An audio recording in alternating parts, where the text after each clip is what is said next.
présente Didier Miolan, arboriculteur dans les Alpes de Haute-Provence. Le consommateur a une vision quand même, pour moi il ne se rend pas bien compte du travail qui est fait dans nos exploitations et on a une image surtout assez ternie par les produits phytosanitaires. Donc cette image-là, je pense que depuis quelques années, la profession essaie de travailler dessus, mais c'est important de continuer là-dessus. Il faut savoir que nous gérons nos exploitations comme des entreprises. En tant que chef d'entreprise, nous essayons de satisfaire nos clients et nous essayons aussi d'avoir une rentabilité et d'avoir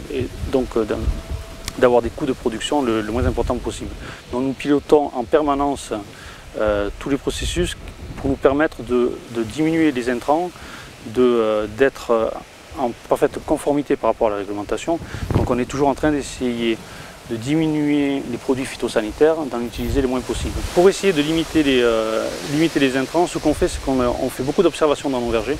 Donc en permanence, on a une personne qui tourne sur les vergers et qui va observer toutes les attaques ou toutes les maladies que l'on pourrait avoir. Et on se donne des seuils d'intervention qui sont vraiment, on attend la dernière limite pour pouvoir traiter et utiliser les matières actives. Donc en fait ça nous permet, avant si vous voulez, il y a quelques années, on était plus dans du systématique.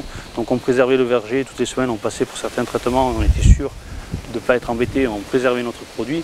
À aujourd'hui, on attend des limites et on utilise des matières actives que quand c'est vraiment nécessaire. On envoie l'eau, vraiment on envoie juste l'eau dont le pommier a besoin. On reçoit des centres techniques, on appelle ça des ETP, qui nous donnent la consommation du pommier sur la semaine. C'est toujours pareil, il y a une question d'environnement parce que c'est dommage de gaspiller l'eau. Et ensuite il y a une deuxième raison, c'est la raison économique. C'est-à-dire qu'aujourd'hui tout a un coût, le consommateur veut un produit cosmétiquement le meilleur mais aussi le moins cher possible. Donc nous on a ces contraintes-là et on est obligé de s'adapter.